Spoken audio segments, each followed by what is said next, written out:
Good afternoon. You're watching Today only on eNCA with myself, Sindi Mabe, in for Bradan Moyane. And a court in the Bloemfontein Magistrate's Court where Dr. Nandipha Magudumana's bail application was in progress has adjourned until Monday, the 11th of September. But we look at arguments before court where her lawyers have argued that she has strong family ties and no previous convictions or pending cases. And this as she seeks bail in the Bloemfontein Magistrate's Court. Meanwhile, the state is opposing her application.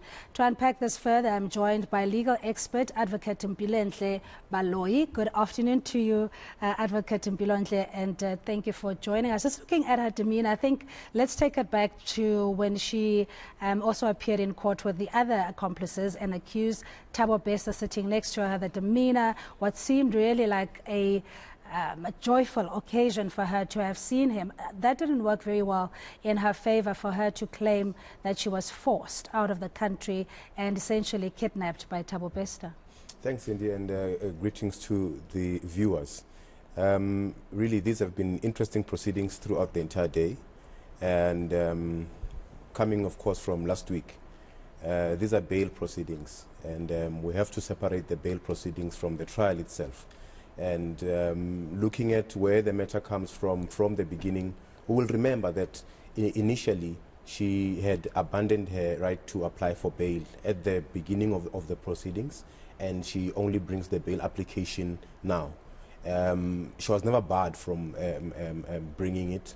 It was her own choice to say, instead of at that time, I'll bring it at this particular stage. But procedurally, though, I mean, did it bode well for her? Because there was the matter of also having to argue the legality of her deportation, which the defense had argued that it was more an repatriation, or rather evacuation from Tanzania. Do you think that that process didn't work very well? She should have started with the bail application and then contest the legality of her arrest.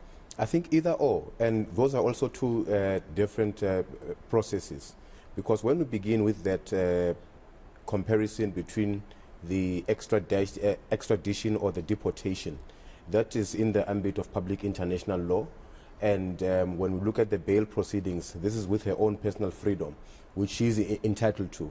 Now, what we know with the matter in the High Court, it was dismissed by the High Court. The leave to appeal was dismissed, and they have now petitioned the Supreme Court of Appeal. So that particular one is still sub judice, and they're running concurrently. So that's a civil matter.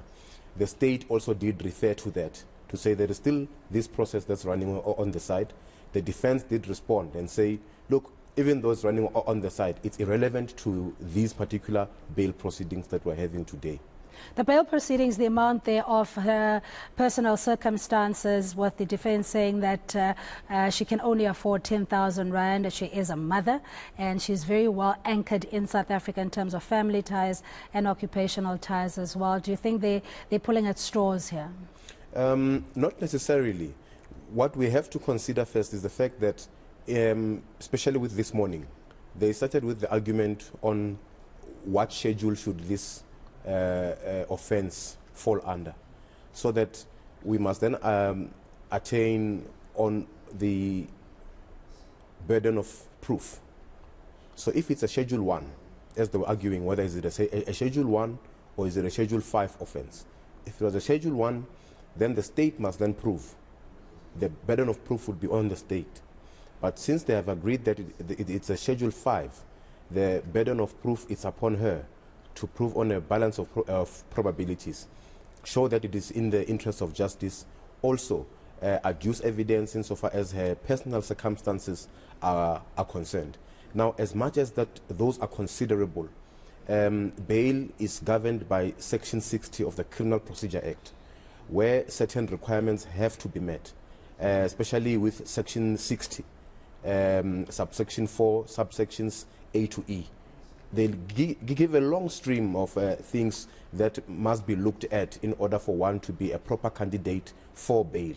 And with this now being a Schedule 5, the onus is upon her to prove that she's not a flight risk. She will not intimidate witnesses. Is it in the interest of justice? Remember, bail is a right. And one thing that the defense argued a lot this morning is that this is not a preliminary finding of guilt. However, the right to remain silent is still in operation, because any evidence that is also adduced in the bail proceedings can also be used in the subsequent criminal hearing, which are two different things, but the evidence here can also be still used on the other side. Yes. So, but on the strength of what the defense had argued around her personal circumstances and the fact that she wants to be reunited with her children, she is a mother, she's a primary caregiver, first-time offender, and prior to this, she had a squeaky clean record. Are these mitigating circumstances enough, in your view, to persuade the court that she wouldn't be a flight risk and that she wouldn't evade trial as well? There are considerable elements, really. And we must firstly understand what is the purpose of bail. The purpose of bail is to secure the attendance of the accused, to ensure that this person will not evade trial, they will stand trial, and they will not interfere with the administration of justice. Now, both the state and the defense went to great lengths in giving a long historical contextual background of how the crimes were committed, etc. Now, the state went to great lengths to show that the applicant, which is Nandipha in this instance, has got a great propensity or a highly likelihood of committing other crimes should she be released on bail. There's a high chance that she might evade trial. She's a flight risk. The defense argued that, look, her travel documents and everything else have already been surrendered to the state. Stricter bail conditions can be given. For example, reporting to the police station and all other measures that can be used to make sure that they keep in touch with her. However, when we go back to how she had left the country in the first place, that raises brows to say, if this person is charged of aiding somebody from escaping from a maximum security facility and is able to skip the country without documentation, because when you skip the country, it is the evidence of the investigating officer that there is no stamped passport.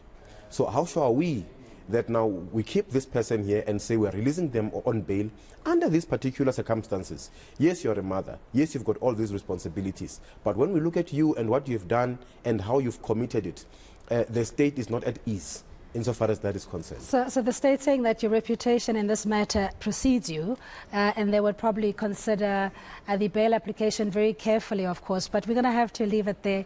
Mr. Baloyi, we're speaking to legal expert Mpilonhle Baloyi, just reflecting on the court proceedings in the Dr. Nandipha Magudumana's case so far, and whether her bail application is strong enough for the court to consider. We'll take a quick ad break. We'll see you shortly.